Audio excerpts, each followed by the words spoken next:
Hey, how you doing? My name is Ryan, and today I'm continuing my two-part knockoff minifigure mega review, and it's time to look at the big guys, Marvel and Spider-Man minifigures.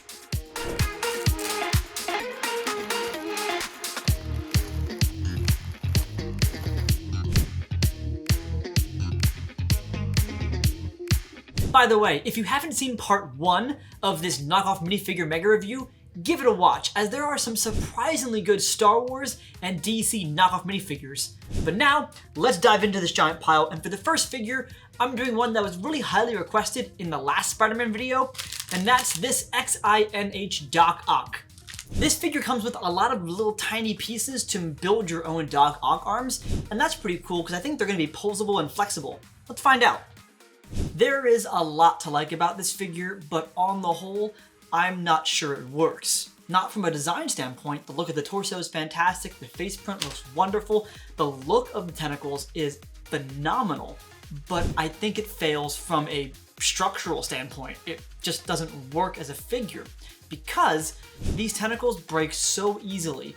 It is near impossible to get all these pieces together without one of the 3 little mini tabs that hold this ball socket joint together from breaking. So I can't really pose this figure the way it's intended to be because it would just break on me, or all the arms just fall off. So while I really like the look of this figure, execution-wise, I think it would have benefited from being, well, a real LEGO figure. As a knockoff, I can't use the main feature of this figure, the mechanical arms, and that's really a shame. But how about another highly requested figure? How about Moon Knight? I actually have 3 Moon Knight figures. I have Moon Knight himself, Mr. Knight, and Khonshu. Let's do Moon Knight first. In the original product images for this figure, I was worried that there was going to be too much line work on the torso for it to really look good, but in person, I'm quite happy with the look of this figure. Yes, there are a bit too many small thin lines on the torso, arms, and legs. If the designer had prioritized a couple of lines and made them a bit thicker, kind of like the Gore the God Butcher minifigure, it would have made the bandages stand out and made the torso a lot more readable. But the design on the figure is quite intricate and really impressive, and I'm also a big fan of the fact that they included the bandages on the face, even though most of it is covered by the headpiece. And actually, the amount of bandages on the face and the amount of heavy line work, if they had done that for the entire figure, it would look spectacular. Also, still not the biggest fan of the hardened cape. It really only worked one time with Doctor Strange because the Cloak of Levitation is kind of a character unto itself that can hold things. But this figure, all in all, is quite good, if not a little bit over-designed. But how about Mr. Knight? I think the torso design on Mr. Knight is pretty superior to Moon Knight in that only selective details were highlighted, not every wrinkle in the fabric was represented on the torso print. I'm a big fan of the added buttons on the arm prints and even the little bits of fabric design on the legs. The face is where the figure kind of loses me, in that the eyes are a bit too far apart. Had you moved those eyes together and perhaps made the dark gray lines a bit more black and visible, this would have been a phenomenal figure. But for what we got, I'd say it's a good 7 out of 10. And finally, how about Khonshu? Okay, this figure is really cool looking. I think it actually fixes a lot of the problems present in both Mr. Knight and the Moon Knight figure. For one, the torso design has much larger, bolder black lines and fewer bandages made visible so that everything's a lot more readable. Had they used this kind of design on Moon Knight, it would have looked phenomenal. I also love the addition of the clear head and this elaborate looking bird mask, which I'm not sure if it's an exclusive piece to this figure or if it already existed in LEGO, but it's used really well here. And we even get a little custom 1x1 round tile with the scarab on it, which, if you remember from the DC and Star Wars episode, I kind of missed not having those exclusive little details that elevate the figure beyond what LEGO usually gives us. This figure, Khonshu, looks phenomenal, and put next to Moon Knight and Mr. Knight, I think it's the best of the 3. Okay, I won't delay any longer. How about a weird Spider-Man knockoff minifigure? How about Spider-Man as a wolf? I have no idea what the inspiration for this figure is, but I'm guessing it's the 1990s where they kind of just threw ideas at the wall and see what stuck, but it's a pretty fun looking figure, I gotta say. I like the little details of the wolf body kind of breaking through the suit. I love the printing on the feet themselves, the little claws. I like the reuse of the Rocket Raccoon head as a Spider-Man print. That's a really nice touch. And even the tail print on the back looks quite good. So, weird figure, but pretty good execution. How about a more down-to-earth Spider-Man? How about Tobey Maguire Spider-Man? This figure is mimicking the light blue look found in the original Spider-Man minifigures, and it does a pretty darn good job. There are a couple of print defects on the legs, small red lines that are visible on the top blue section of the legs, and also the body blue doesn't match the leg blue. I'm not sure if that's a print defect or perhaps it's just low quality plastic, but it kind of lowers the quality of this figure for me, especially when you put it next to the actual Spider-Man figure. There's no contest which one's better. But how about a figure we've never seen in LEGO form before? How about Eddie Brock as Venom? While we have seen Venom as a standalone figure, we've never had him literally attached to his host body before. And this figure kind of looks like what a costume would be if you went as Venom for Halloween. It's pretty inventive. Having Venom's head kind of sticking out from the back and side, it looks a little bit silly, especially with how thin the arm is where the head's attached to. It's a pretty unique idea that I'm not sure is executed all that well. The face on Venom is pretty detailed, but I think the giant red mouth kind of takes over the figure more so than the black and white eyes. As for Eddie Brock himself, the face print looks kind of weird in that they gave him a space for his nose and they gave him lines that go on the side of his nose, but LEGO figures don't have noses, so it looks like Eddie Brock has like a snout, which is strange looking. The torso print is also kind of hard to read and lacks a bit of contrast in it. Overall, a unique idea, especially if you're a cosplayer out there looking for inspiration, but I'm not sure if the execution really does justice to the design. But how about another figure we've never seen before in LEGO? How about Strange Supreme from What If Episode 4? This figure looks pretty darn excellent, especially with one of the best cloak cape pieces I've ever seen on a figure before. While the coloring and torso print's a little bit hard to see, the design work is just fantastic on this. The purple and pink elements around his eyes are really nice looking. Strange Supreme could have used a little bit more white in the torso and leg prints to make the design a bit more visible, but the design itself is so good that I kind of care less than I usually would. And the addition of these red magic pieces are just another great touch. The next figure is also a custom designed figure. It's J. Jonah Jameson from Spider-Man No Way Home. A rather simple figure, but pretty effective. I think the white lines on the torso and legs are not the most visible, but the face print on this is really well handled. It looks pretty close to J. Jonah Jameson. Plus, him in a black hat looks pretty darn good if you ask me. Next up, how about Peter Parker?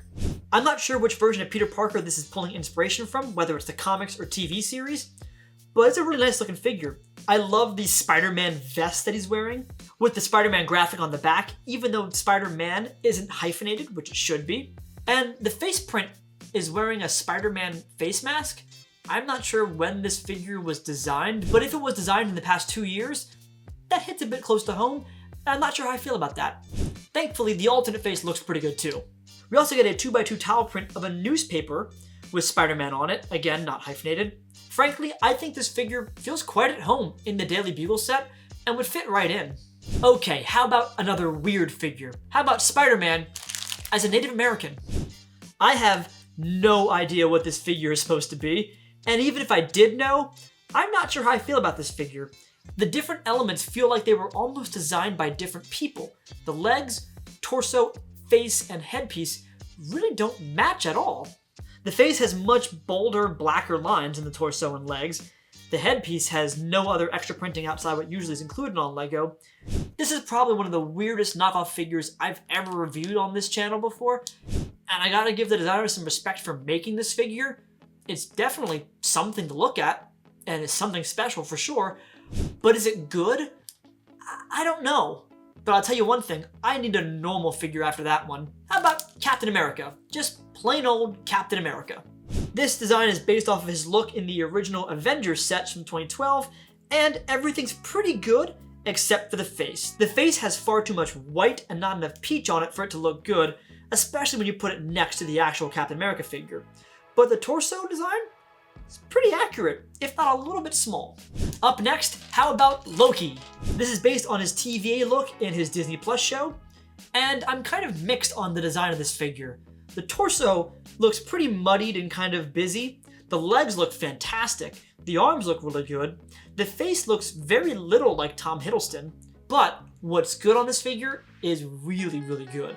I quite enjoy this hairpiece on Loki, kind of a pulled back, and the Miss Minutes 2x2 round tile is just a great touch, and definitely the type of piece I would add to my Marvel board for the actual Loki figure. How about another Loki? This is based more so on his look in the Avengers film, and I really like this shade of green. I'm not sure if I've ever seen a figure in this color scheme before. Also quite a big fan of the cape piece that, even though it's hardened plastic, has great gold accents that are supposed to be attaching to his front, and it makes the shoulders look a lot wider than they usually are. The helmet, also in gold with some added details on it, looks fantastic too, and even the staff is a bit different than the official figure. The torso print work is quite nice, if not a little bit dark, especially in the legs. It's hard to tell where the boots start and where the legs stop. And the face still doesn't look much like Tom Hiddleston, but the overall impression of this figure is really good, especially from the side. The arms and side printing is incredible in this. Put next to the official figure, this shows you just how detail-oriented and meticulous and creative knockoff minifigure and off-brand minifigure designers really are.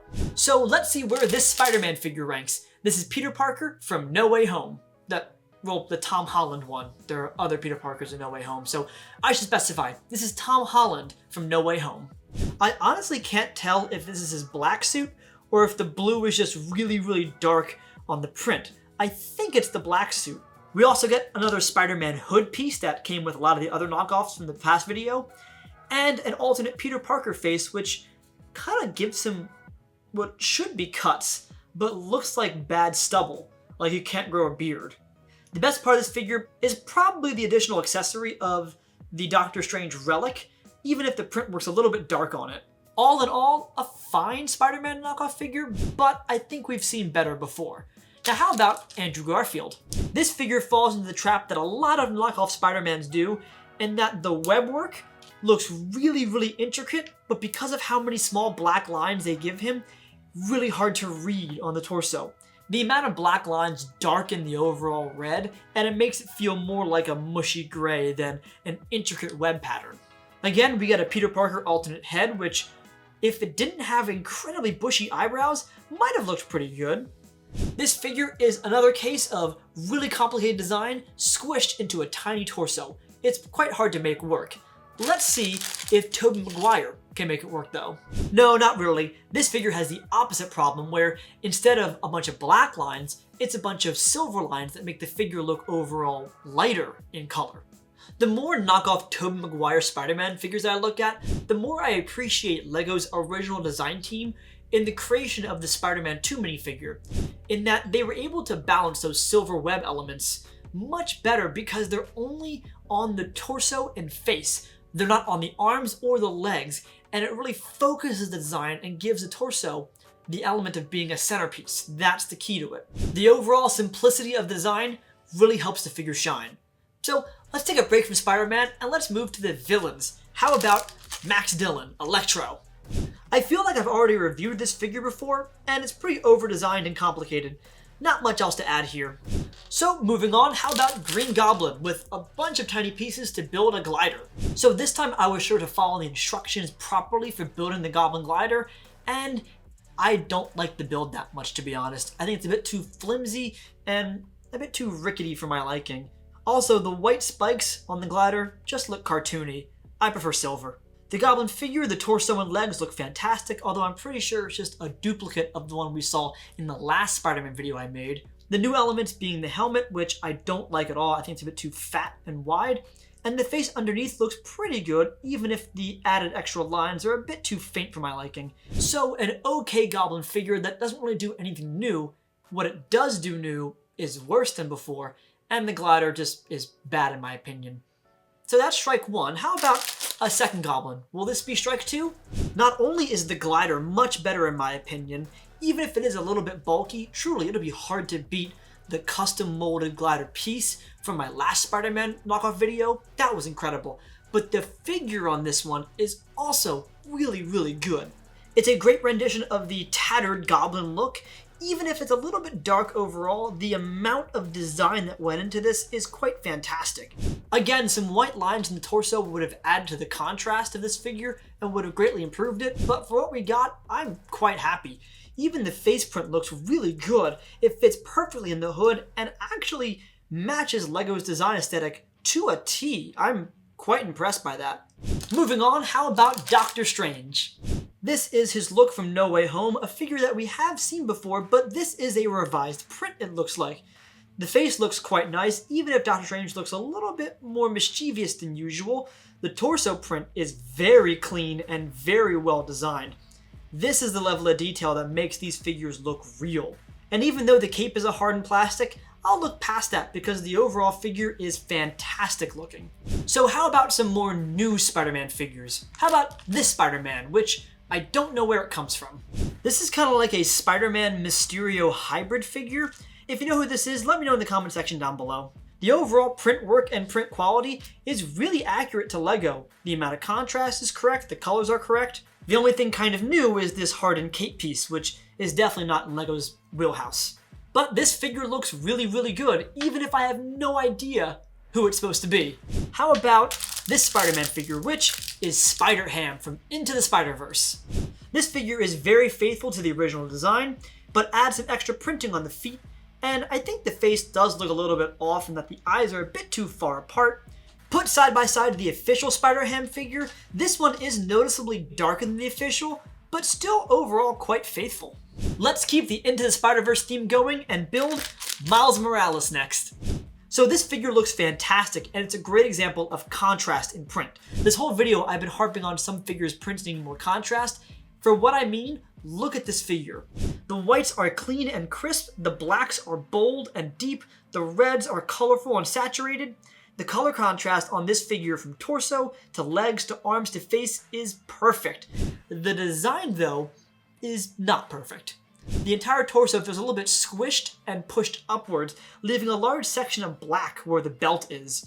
And this web piece that it came with is actually pretty stiff. It holds shape only in one thing, as opposed to being a string like it usually is. So it might be a bit tough to mount this figure with its webbing, because it really only makes one shape. How about another Miles Morales figure? How about him in his Proto-Spider-Man costume, the one he buys from Stan Lee in the movie? There are little bits of color in this that I'm not sure I understand. I think they're trying to give him red Nike shoes, but because the red kind of feels like it's more part of the Spider-Man outfit, it's hard to pick up that they're shoes that are separate from his red tights. Also on the face print, we're supposed to be able to see his eyes peering through the whites of the mask, but there's not enough color contrast to make it separate that it's brown and not red.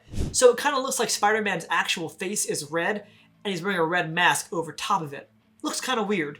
Also from a torso standpoint, there's a big blue line on the top of the torso print that makes it feel like the sticker is actually misaligned. How about another Spider-Verse character, Spider-Man Noir? I'm finding it more and more difficult to move the figure's arms with these jacket pieces on, and I'm not sure they actually are worth the effort. As for the figure itself, it's a pretty clean torso print with a nice beautiful belt buckle, a great looking head print and hat. This figure looks really darn good overall. We even get a 1930s style custom gun. Honestly, outside the cape, I have no complaints with this figure. Let's hope that's the case with the next figure, Spider-Gwen. This Spider-Gwen figure, I think, is the first time that the knockoff has a less complicated print than the official figure. The torso is a bit harder to read as a female shape because the whites are not bright enough on the print. And while the hood and arms do have an extra highlight of pink, I think the knockoff's design is overall inferior to the original figure. But how about this figure, which I believe is Spider-Man 2099? The color of this figure is really bright and bold and saturated, and it makes the red design elements kind of hard to read on the figure. It makes the black lines really hard to read on this figure too. If you're looking at 2099 from like this far away, you really can't read any detail lines on it at all. It just becomes mush and purple. And while the face proportions do look quite nice on this figure, again, there's just too much detail in it overall for it to be readable. How about a different kind of Spider-Man? How about Spider-Man Captain America? I think this is the first Spider-Man figure I reviewed that forces you to use the hood piece. The head underneath is just plain blue with no printing on it whatsoever. The design of the torso and arms is quite nice. It's a perfect blend of Spider-Man and Captain America. as is with the shield with the Spider-Man emblem in the center. The legs actually don't have any print on them outside of a dual molded red boot, so the figure overall looks much closer to LEGO's aesthetic. Honestly, that's kind of a surprise. So let's see if the Spider-Man in his black and gold suit from No Way Home can also surprise me. No, not really. In fact, this figure might have the hardest to read Spider-Man emblem on the torso I've ever seen. Or in this case, haven't seen. The gold webbing is so thick and the gold lines on the Spider-Man emblem are also so thick that it's just impossible to see.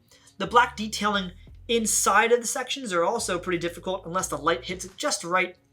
And even though we get some magical pieces, it really can't save this otherwise muddy and over-designed figure. The alternate Peter Parker head also just looks kind of silly if you ask me. Alright, up next is another Andrew Garfield Spider-Man figure. While I love the gold eyes on the head, I think again this figure does not have enough contrast and the overall print is way too dark for it to be really visible. The design is really incredible and I wish I was able to see it more. However, the black webbing pattern on the feet are a little bit weird. I think they're trying to give him shoes again, but it's difficult to tell where the shoe ends and the tights begin. I'm not sure if it's a printer problem or a color problem, but I wish these figures had a brighter torso because the designs are really good and I wish I could see them. Oh well, how about this black suit Spider-Man from Spider-Man 3? I'm quite impressed with this figure as I think it's the closest to emulating the look of the Spider-Man 2 official figure. The line work is very clean, the added detail is very good, everything is quite visible. Truly, this figure is the kind of custom you'd pay good money for, up to 20 bucks. The fact that it's only $1 is quite incredible. When put next to the official Spider-Man 2 figure, the proportions are correct, and even though there's more detail on it, the look is pretty darn close to being perfect.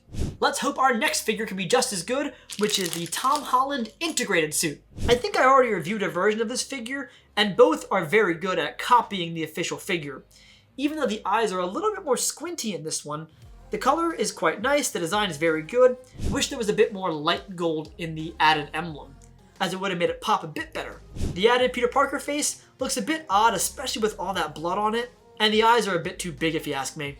Just a few more figures left, so how about Sandman? This is Sandman in his only sand form, and honestly, everything but the face I love on this figure. I love the texturing and patterning on the torso and legs and arms, but the face, say it with me, lacks contrast. And contrast is a necessity for this figure because a lot of it is almost monotone. So you need those extra bold black lines so you can separate what's detail and what's actually face.